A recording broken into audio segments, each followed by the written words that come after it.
이번에는 신경규 교수님하고 이렇게 체인지했는 우리 정노아 선교사님께서 사역을 강의를 해주시겠습니다. 주제는 국내 외국인 체류 현황과 이주 미래 종교 성향이라는 제목으로 강의 정노아 목사님은 지금 고신대학교 성교학 THM을 하셨고, 그 다음에 1996년부터 이주 근로자 사역을 부산에서 담당하시다가 지금 국제 이주자 선교 포럼의 총무이시고 군포 이주와 다문화 센터 대표이시고 부산 외국인 근로자 선교협의회 대표이시고 지금 보신 국내 외국인 사역 선교사로서 사역하시는 우리 정노아 선교사님 나오셔서 강의해 주십니다. 박수로 맞이합니다.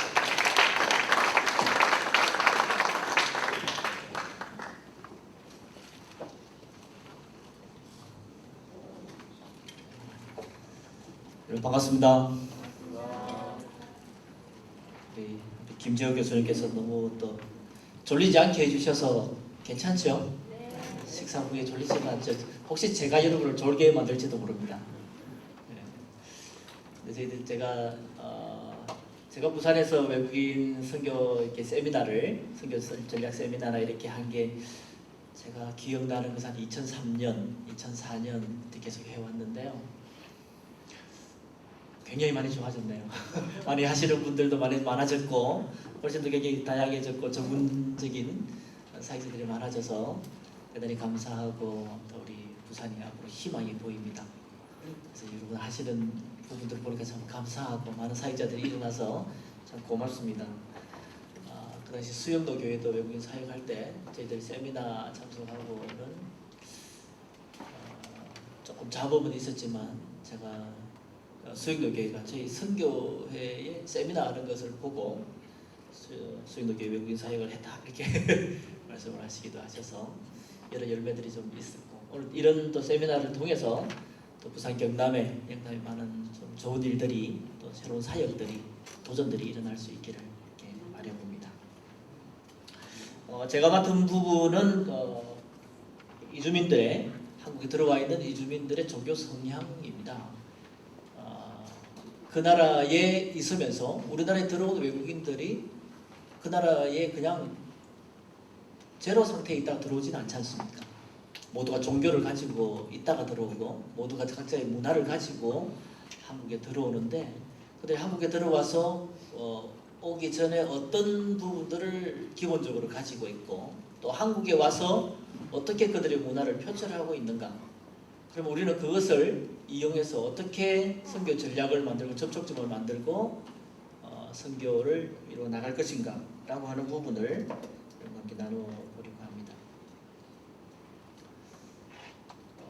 지금 국제적인 이주의 모습들은 크게 이제 경제 블록을 따라서 움직이죠. 그래서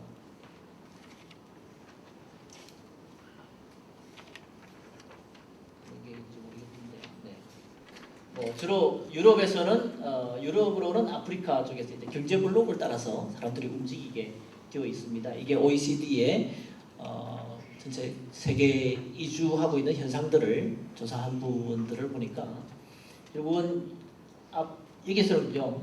그래서 스페인이나 이탈리아나 이쪽 부분이 유럽으로 가는 관문입니다. 어쩌면 여기 북아프리카의 알제리나 모로코나 이 친구들은 40분이면 지중해를 통과해서 바로 아프리카로 들어가 버립니다. 그래서 많은 아프리카 친구들이 북아프리카로 와서 여기 유럽으로 진출해서 그 다음에 EU 안에서는 돈보다 자유롭게 움직이니까 저렇게 이주를 하고 있는 모습을 보여주고요. 아시아 쪽에서는 주로 싱가포르, 홍콩, 일본, 한국 이런 국가들로 움직이고 태국 주변에서는 태국으로 움직이는 그런 모습들을 경제 블록 안에서 이렇게 사람의 이동을 파악할 수 있었습니다. 그리고 이제 중남미나 여기서는 미국, 캐나다 이렇게 이동을 하는데 멕시코에서 미국으로 가기가 워낙에 어려우니까 그 국경을 미리국 가기 위해서는 사막 지대를 통과해야 됩니다. 그렇게 사막을 거쳐가면서 한 달에 적어도 15명씩은 사막에서 이렇게 죽어가는 그런 현상들도 발생하고 있습니다. 그래서 유명한 노래가 나왔습니다. 돈데보이가 나나무스쿠리의 돈데보이가 거기서 나오게 됩니다. 지금 유럽에 있는 여러 국가들을 이렇게 숫자들을 좀 볼 수 있고요. 한국도 지금 여전히 외국인들이 많이 들어올 것이다. 지금 전 세계적으로 보니까 체류 외국인이 자기 나라에서 태어나지 않은 사람들이 20%가 넘은 국가들이요. 전 세계 40개국이 넘었습니다. 그 말은 좀 잘 산다라고 하면요. 저도 체류 외국인이 한 20% 가까이 됩니다. 우리나라가 이제 뭐 2025년, 30년 이쯤 가야 500만 될 것이다 이렇게 보지만 이게 10%지 않습니까? 20%까지 우리나라에 한 1,000만 정도 외국인이 갈 부분은 다분히 있게 되어 있습니다. 저도 선진국으로 간 나라들은 그렇게 이주들을 많이 받아들이기 때문입니다. 한국도요. 뭐 저출산이든지 노령화든지 교통과 통신의 발달이죠. 성 비율이 지금 120대 100입니다. 지금 남자들이 결혼할 처자가 없어요. 그렇죠? 지금 120대 100이고요. 여자들이 결혼 안 하잖아요. 시집 안 가려고 그러죠. 애기 안 낳으려고 그러죠. 그 총각들 이제 죽어나는 것입니다. 그러다 보니까 아까 뭐 신경기 교수님이 열변을 토하셨잖아요. 그죠? 이런 나라가 20살 차이 나고 이렇게 하지만 어쩔 수 없는 한국의 선택은 다문화 사회로 갈 수밖에 없는 그런 선택할 수 없는 그런 상황입니다. 그래서 뭐 1965년에 보니까 한국에 전체 다 들어오고 나간 사람을 다 합쳐봐야 뭐 33,000밖에 안 됐습니다. 근데 지금 뭐 한 5천만 가까이 됩니다.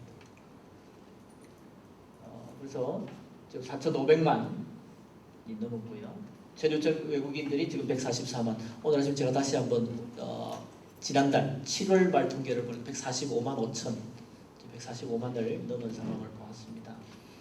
뭐 국가별로 여러분 많이 보셨을 거니까 한번 넘어가십시다. 저는 이 부분이 중요한데 나중에 통계로 낼 테니까 이 들어온 국가들의 사람들이 전부 각기의 문화와 종교를 다 가지고 있다는 것입니다. 이 사람들을 분류를 한번 해보려고 합니다. 국민 배우자도 마찬가지죠. 각자의 종교와 문화를 가지고 들어옵니다. 제가 신학교 교수님께 이 학생들 강의를 하다가 물어봤습니다. 솔로몬 때 1,000명이죠. 1,000의 비빈이 있는데 그 중에 1,000명의 부인들, 와이프들 중에 도대체 몇 개국에서 들어왔겠습니까? 물어보니까요. 혹시 아십니까? 한 10개국에서 들어왔을 거라고 하더라고요. 10개국에서 한 1,000명인데 그래도 나라가 말아먹었습니다. 그죠?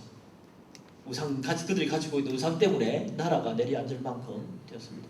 한국에 지금 몇 개국에 들어와 있을까요? 대법원에서 2009년 발표를 보니까요. 대법원에 한국 결혼하면 대법원에 이제 등록을 하지 않습니까? 2009년 통계를 보니까 29만 명이 등록이 되어 있는데 173개국이에요. 우리나라 국제 결혼한 국가 수가 이제 뭐 유엔 가입 국가가 190국이에요. 179개국 교회예요. 그러니까 유엔에 있는 국가들 뭐 정도는 우리나라 사람들이 결혼 다 했어요. 단들 국가도 아니고요. 그 사람들이 전 세계에서 가지고 온 그 귀신들을 한국에 이제 다 가지고 오는 것이죠. 네. 그들의 문화, 그들의 종교가 한국에 단순히 잠시 체류하다 가게 될 외국인 노동자뿐만 아니라 국제 결혼을 한 여성들의 전체가 다 그들의 문화와 종교를 가지고 있는 상황입니다. 국민 배우자들 보면 14만이지만 국적 취득 한 6만 명 이상 넘어가고 또 이혼한 사람들 많죠. 뭐 그렇게 보면 지금 30만은 넘었을 것입니다. 배우자들 체류 상황이고 지금 이 외국인 청소년들, 다문화 가정의 자녀들 그리고 중도 입국자들 계속 늘어나고 있고요. 유학생들도 아까 우리 교수님 다 보여주셨으니까 넘어가겠습니다. 유학생들 가운데서도 다양한 종교와 또 다른 어쩌면 또 목적을 가지고 한국 선교사님도 세계 나가면서 다 유학생 비자 가지고 나가잖아요, 그렇죠? 가기 어려운 국가들은 유학생 비자 가지고 처음 나갈 때 다 나갑니다. 그리고 이슬람권에서 들어온 친구들은 한국에 이슬람 선교사 비자가 받은 사람들 몇몇 있지만 대부분들은 다 유학생 비자로 들어오니까 그 부분들이 지금 굉장히 신경이 쓰이는 상황입니다. 지금 2009년부터 시작된 게 그 전에 2002년 3년부터 있었던 의정부에 힌두 사원이 있었고요. 지금 해방촌에 이태원에 해방촌에 가면 다시 힌두교 사원도 지금 한국에 생겨서 한국 힌두교 사원이 2개입니다. 이슬람 사원은 뭐 나중에 뒤에 보여주겠지만 이슬람 사원은 뭐 기도처까지 합치면요 300개가 넘었습니다. 자, 아까 우리가 들어온 입국자들을 전체를 보니까요 나누어 보니까 불교권에서 온 사람들이 20만이 넘었어요. 힌두권을 이 대부분 제가 분류는요 한국과 MOU를 맺어서 외국인들이 주로 입국하는 그러니까 뭐 미국이나 일본이나 뭐 이런 선진국들의 이 부분들은 좀 빼고요. 저희들이 집중적으로 타겟을 해야 될 국가들을 좀 보자면 힌두권에서 주로 네팔이고요. 이슬람권에서는 한 8만 6천. 주로 한국의 이슬람의 상황들을 할 때 이 국가들을 좀 뽑죠. 가톨릭에서는 뭐 한 4만 5천이 되고요. 공산권에서 중국이 뭐 제일 많으니까 상황이 그 정도 됩니다. 그래서 이것을 분류를 해보니까 그 국가의 원래 온 자기 나라의 국가의 상황을 보니까 뭐 중국은 무교가 많지만 공산권이죠, 그렇죠? 베트남도 공산권으로 잡아봤습니다. 미얀마도 공산권으로 잡아봤습니다. 미얀마가 공산권인가? 라고 하지만 결국은 모두 군부가 다 중국에 잡혀 있고 중국에서 모든 지원을 해주고 있기 때문에요. 미얀마도 일단 공산권으로 잡아봤습니다. 불교권에서는 뭐 베트남, 스리랑카, 태국, 몽골과 미얀마, 캄보디아까지 이렇게 잡아봤고요. 이슬람권, 힌두권, 가톨릭권 이렇게 분류를 해왔습니다. 그래서 자기 나라의 종교들을 이렇게 몇 퍼센트 정도 되는지 이렇게 분류를 좀 해봤는데 여러분 표가 책에 자료 나와 있으니까 참고하시면 되겠습니다. 국제 결혼한 가정들 이것은 이제 경기도에 있는 경기개발원에서 조사한 부분들을 기본적으로 한 건데요. 외국 부인들을 보니까 종교가 없는 것이 중국 쪽에 온 분들은 종교가 없는 부분들이 많았고요. 일본은 대부분 통일교고요. 태국은 불교고 통일교고 그다음에 필리핀도 통일교가 초기에 들어온 필리핀 사람들은 다 거의 다 통일교라고 보시면 됩니다. 한국 남편들을 보니까 거의 86%가 통일교예요. 필리핀 부인의 한국 남편들도 보니까 통일교가 굉장히 많았고 그러니까 그 말은 뭐냐? 필리핀은 처음에 무엇으로 국제 결혼을 시작했냐면 통일교로 시작했습니다. 제가 통일교에서 결혼해서 온 친구를 심층 상담을 했는데요. 통일교를 잘 몰라요. 그래서 몇 번에 걸쳐서 심층 상담을 했는데 처음에 이제 이혼 때문에 한국에 결혼해서 남편이 굉장히 좋았대요. 잘해줬는데 남편이 죽어버렸어. 그걸 국적은 취득했어요. 그러고 나니 국적 취득하니까 어느 나라 사람하고 결혼하냐면 나이지리아 친구, 불법 체류한 친구하고 비자를 팔아먹었네. 불법 체류하니까 한국에 자기는 이제 필리핀 출생이지만 한국 국적을 가지고 있으니까 나이지리아 친구한테 1,000만 원 받고 네 결혼해줄게. 결혼 할래? 그렇게 해서 받았어요. 그래서 좀 살다가 보니까 안 맞아. 뭐 나이지리아 친구가 뭐 칼도 들고 뭐 이렇게 하니까 이혼하게 해주세요 하고 쫓아와서 그 문제를 해결하면서 이 친구 심층 상담을 쭉 해보고 여러분 국제 결혼도 지금 굉장히 많이 진화했고요. 여러 가지 형태들이 나타나고 있습니다. 통일교 결혼해왔다 그래서 정말 통일교인가 이렇게 해서 들어가서 보니까 결국은 통일교가 문제가 아니라 이 친구가 자기 나라에서 있으면서 가정 여러분 필리핀 아시지 않습니까? 이혼 못하니까 몇 번 남편들이 뭐 가고 어느 아빠인지 잘 몰라요. 그런 가정들이 많아요. 그러다 보니까 가정에 대한 갈급함이 되게 심각했던 거예요. 그런데 통일교가 이렇게 참가정 운동을 하면서 가정을 회복시켜 주니까 가정의 안정감 때문에 굉장히 좋아했던 거예요. 그래서 저 정도면 충분히 기독교에서 가정이라는 매체를 가지고 접근하면 충분히 우리가 선교 전략으로 접근할 수 있겠다라고 생각을 해보았고요. 한국 부인들 보니까 이제 이슬람에서 개종한 친구들이 좀 많았고요. 종교 없는 친구들도 있었지만 이제 외국 남편들 보니까 종교 없는 친구들, 조선족이나 이렇게 많이 있지만 이슬람에서 온 친구들은 절반 이상이 무슬림 대부분 친구들이 많았다라고 통계가 나와 있습니다. 유학생들도 유학생들 가운데 이제 이슬람권이 대거 성장한 거죠. 2006년 여기에서 357%가 지금 성장할 만큼 이슬람 유학생들의 성장세가 지금 대단합니다. 중국 유학생들 우리 교수님 이제 부산 대학 정도니까 퀄리티가 있으면 괜찮습니다. 그 외에 많은 중국 유학생들은 또 이제 한국에 입국하기 위해서 들어온 친구들이 굉장히 많이 있고요. 여러 가지 우리가 상황에서 잘 선교 전략들을 세워야 되겠지만 지금 저는 이제 이슬람부만 이제 두드러지게 드러난 정가세를 가지고 있는 이슬람의 좀 한 부분 체크해 보았고요. 그러면 이제 들어온 국가들을 우리가 크게 대분류해서 종교 성향들을 종교와 문화 성향들을 좀 보도록 하십시다. 저와 여러분이 좀 이런 공부들을 통해서 우리가 접촉하고 있는 외국인들에 대한 좀 기본적인 이해 그 부분이 좀 깊어졌으면 좋겠고 저도 시간이 어쨌든 10분 3시까지 하라고 했는데 조금은 한번 줄여보도록 노력을 해보겠습니다. 제가 이 조사들을 하면서 각 국가별로 한국에서 사역을 잘하고 있는 분들에게 직접 인터뷰를 하기도 하고 설문조사지를 보내기도 하고 이런 방법을 통해서 이 강의를 준비를 하게 되었습니다.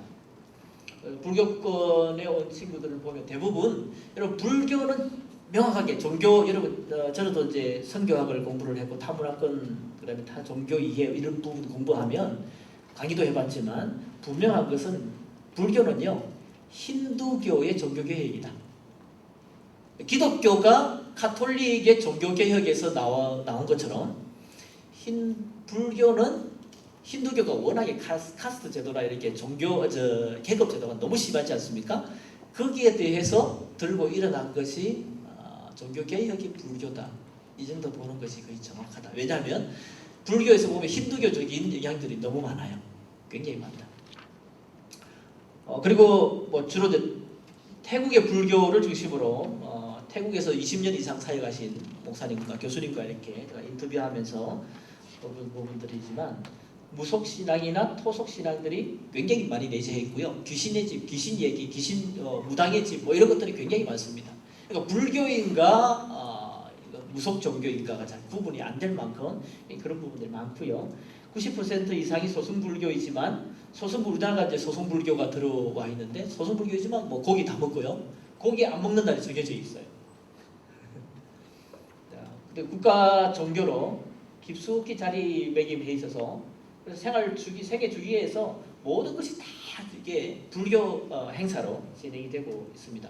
그리고 선행이라고 하는 것은 구원받기 위해서 해탈하기 위해서 열반에 들기 위해서는 선행을 행해야 되지 않습니까? 불교에서는. 그러나 우리가 생각하고 있는 도덕적인 행위와는 아주 차별적이다라고 하는 부분을 좀 보시면 좋겠고 불교는 종교가 아니라 생활이다. 아침마다요 탁발할 때는 신발 벗고 합니다. 탁발 줄 때에도 신발을 벗고 합니다. 그리고는 자기 먹을 것이 없어도 이 스님에게 매일 아침마다 밥을 주는 것이 선행입니다. 이것이 최고의 선행입니다. 도덕적인 행동이 아니고요. 스님에게 탁발을 하는 것이 최고의 선행이고 아침마다 새벽마다 이렇게 탁발을 하게 됩니다. 그러면 법문을 들려주기도 하고요. 받는 사람이 고마운 것이 아니라 주는 사람이 고마워해야 되는 상황입니다. 그래서 한국에 와서 태국권 친구들, 불교권에서 온 친구들에게도 이슬람도 마찬가지겠지만 베푸는 사람이 우리가 준다고 잘해준다고 생각했는데 나중에는 뒤통수 때립니다. 고마운 줄도 모르고 그것이 아니라 원래 주는 사람이 더 선행을 베풀기 자기가 감사해야 되는 거예요. 우리가 그리고 남자들은요 3개월 이상 성적을 보여야 될 만큼 거의 모든 태국에서 온 친구들은 다 절에 있다가 왔다 이렇게 보시면 되겠습니다.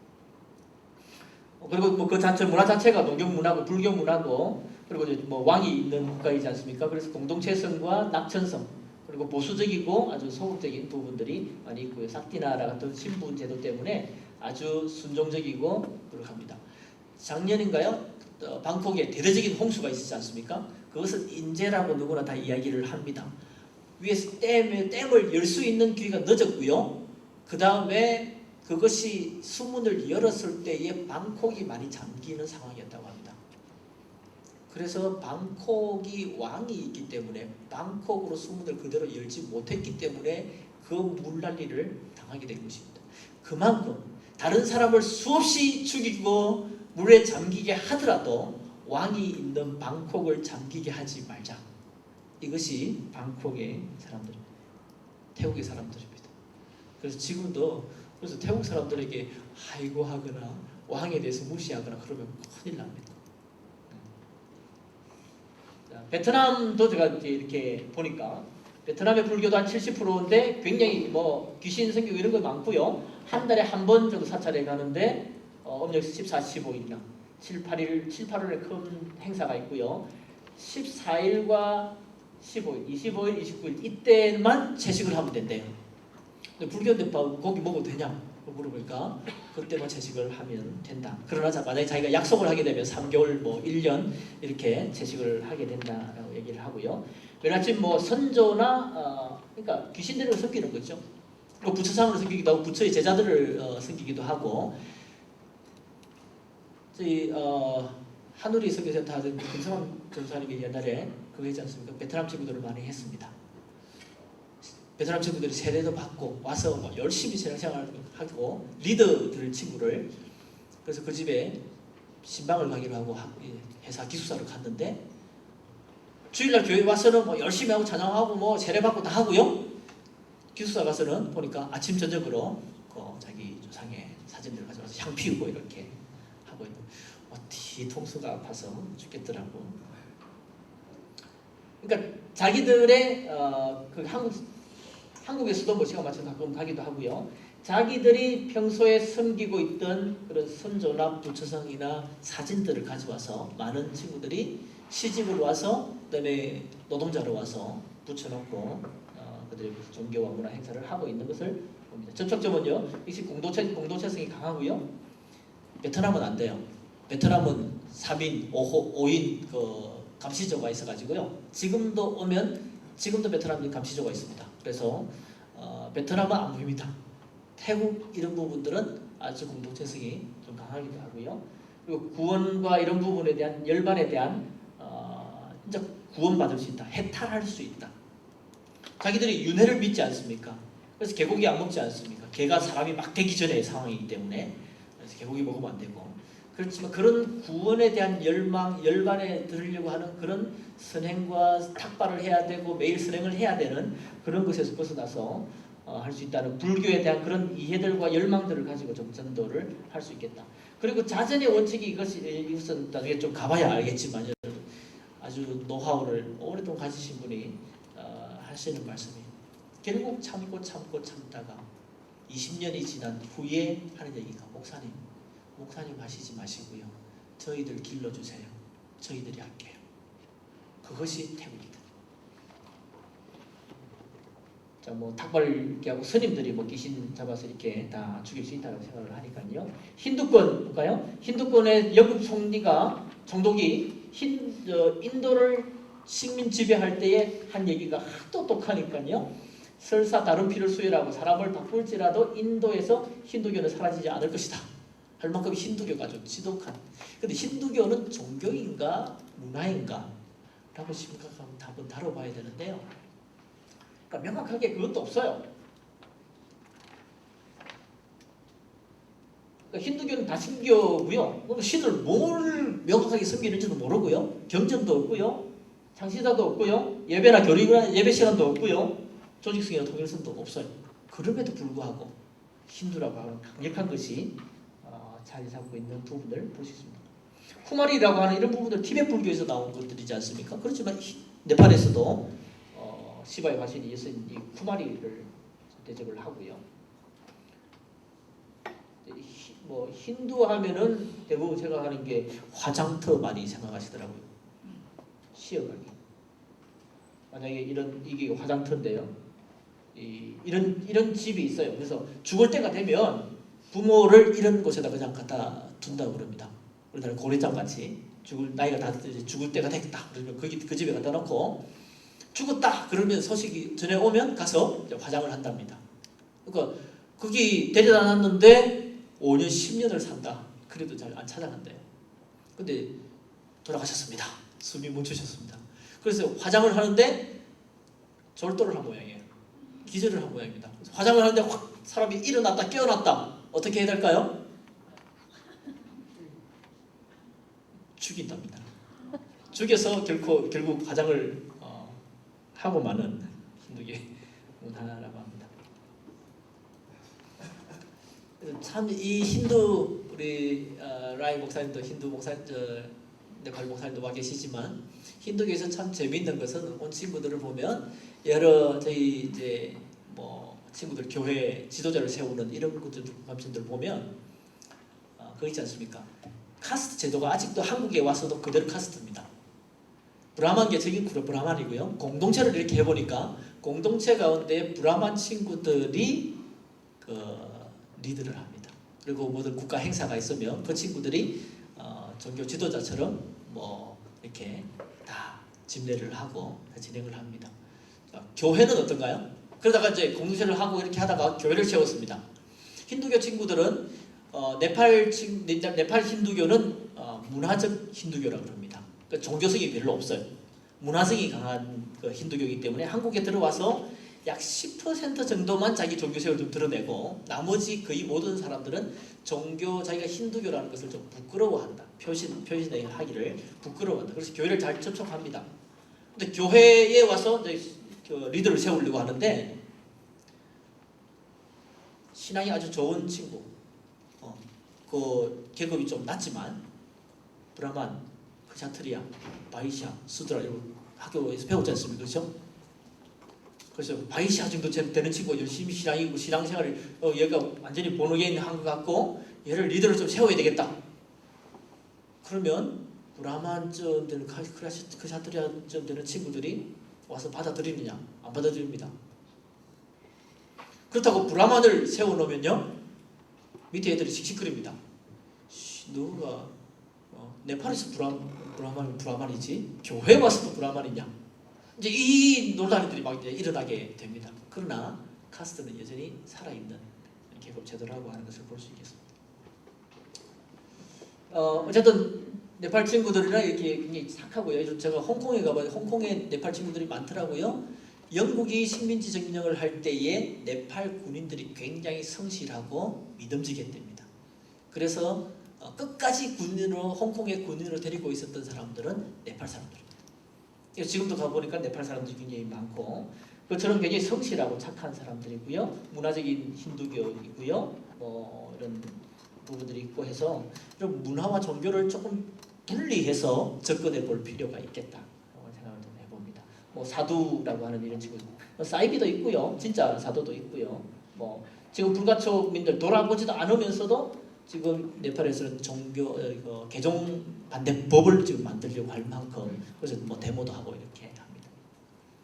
카톨릭교는 우리가 필리핀이니까 잘 아시죠, 그죠? 그래서 어쨌든 필리핀 친구들은 뭐 예수 믿습니까? 그러면 다 예. 그런데 대부분 보면은 굉장히 무속 신앙과 많이 돼 있고요.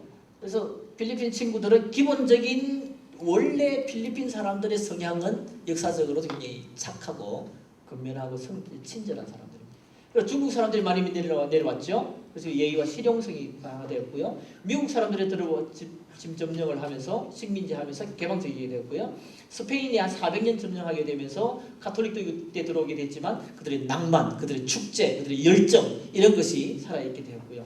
그래서 필리핀은 가면 동서양이 함께 녹아있는 그러니까 어떤 문화든지 잘 수용할 수 있는 그런 필리핀 친구들이고요. 피에스타, 뭐 축제. 그래서 저도 필리핀 처음에 공단에서 필리핀 친구들 사역할 때는요. 필리핀 음악의 밤 이렇게 해가지고 토요일 밤에 뭐 음악 축제 해주고 기가 차게 잘 모이고 농구, 음악 뭐 이런 거 하면 접촉점들을 볼 수 있겠습니다. 가족 애들 굉장히 강하고요. 이슬람권은 지금 제가 조금 뛰어넘으려합니다. 아마 뒤에 보니까 이슬람 강의가 있어서 그때 여러분 하시면 될 것 같고 지금 아마 이제 한국에는 문제가 주택가까지 들어왔고 한국 사람들도 이제 내가 이슬람이다라는 것을 드러내기 시작을 하고 있는 부분 볼 수 있습니다. 옛날에는 사우디아라비아 가가지고 개종 많이 했습니다. 요즘 아프가니스탄인가 거기 주둔하러 가는 친구들 자이툰 부대 간 친구들이 굉장히 많이 개종하고 갔고요. 개종하고 들어오고요. 그렇게 이제 그 사람들은 드러내지는 못했는데 한국에 있으면서 이슬람을 만난 친구들은 오히려 직장에서도 내가 이슬람이다, 무슬림이다라고 하는 것을 드러내고 그것이 지금 이번에 매경에서 며칠 전에 나온 신문에서도 드러내고 있는 것을 보았고요. 뭐 이슬람을 여러분 좀 보시면 좋겠다 싶습니다. 뭐 할랄 푸드 이런 것도 좋죠. 뭐 초코파이도 이렇게 할랄 푸드를 해야 되고요. 히잡을 제가 동영상을 보여드리려고 했는데 수영복입니다. 수영복. 뒤집어서 히잡 여러 가지 종류가 있고요. 이번에 최초로 런던 올림픽에 최초로 이번에 히잡 쓰고 뛰는 선수도 있고요. 공산권 뭐 여러분 우리 교수님께서 중국 유학생들 많이 하셨으니까 공산권에 대한 부분도 보시면 될 것 같습니다. 워낙에 받아들이지 않는 귀를 막고 있는 그런 종교 정책이고요. 뭐 미신 열풍이 굉장히 지금 많이 뛰어나고 모택동이나 뭐 이렇게 수호신들을 가지고 있지만 그것들이 철저히 모택동마저도 심지어 그들이 섬기는 뭐 수호신 정도로 생각하고 기도하고 하는 그런 부분들이고요. 중국에는 뭐 중국 관리들도 재직 시에는 유교적이었다가 퇴직 후에는 도교적일 만큼 종교성을 많이 그만큼 뺐지만 어쨌든 굉장히 종교성을 가지고 있는 그런 사람들입니다. 종교인가 문화인가? 여러분 많은 사람들이 결국은 우리가 만나는 친구들이 저마다 다양한 종교와 문화를 가지고 와 있습니다. 결론은 제가 간단하게 국가별로 그냥 이렇게 훑었지만 국가별로 지금 교회가 불교권에서 그래서 태국 중심으로 한 20개 교회가 모여서 매달 한 달마다 같이 예배드리고 있고요. 네팔권에서도 전국에 한 220개 교회가 네팔권의 친구들이 지금 한국 교회가 형성되어 있고요. 필리핀 친구들도 필리핀 교회가 한 100개 정도 되고 있고요. 몽골 교회가 한 100개 정도 되고 있고요. 그런 각양 이런 교회들이 함께 모이고 그들의 교회들을 형성해내고 연합 예배를 드리고 다 하고 있습니다. 그렇지만 그 문화권마다 가보면요. 기독교로 했지만 그 가서 모습은 그들의 또 문화를 가지고 아까 교수님 중국 유학생들 모이지만 중국 시장을 해주고 장식을 해주고 그런 것처럼 우리가 그들의 문화 여러분 너무 우리는 그들의 문화를 배제하고 내 문화만 보여주면서 사역하고 있지 않는가 라고 하는 생각을 해봅니다. 문화와 종교를 조금 분리해서 쳐다볼 수 있는 그런 안목이 있기를 바라고 또 많은 훈련들을 통해서 여러분 이제 뭐 여러분 사역하는 국가와 그 관심 종교를 좀 더 집중적으로 보실 수 있는 훈련들이 될 수 있으면 좋겠다 싶습니다. 저는 여기까지 하고요. 그래서 저는 지금 해 나가고 있는 지난번 포럼에서 한 작업이 이주 선교 가이드북을 좀 만드는 한 국가 어떤 국가 형태를 만들 때에는 기본적으로 이렇게 알아야 되고 기본적인 언어는 이것을 알아야 되고 종교는 이러하고 어떻게 접촉하는 것이 좋은가. 이슬람 같은 경우는 철저히 공동체성입니다. umma 공동체를 이해하지 못하면 되지 않습니다. 그래서 그런 부분들을 핵심적인 그 종교의 교리 그리고 문화 그리고 접촉점들을 좀 더 연구하면서 이 사역들을 해나가면 좀 더 재미있고 지치지 않지 않겠는가 싶습니다. 감사합니다.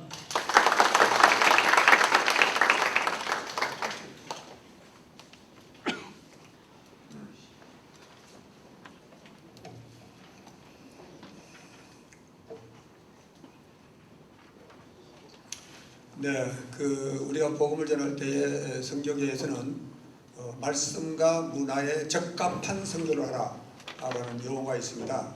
마찬가지로 정노아 선교사님께서 우리에게 강의해 주신 것은 지금 각 나라의 문화가 있는데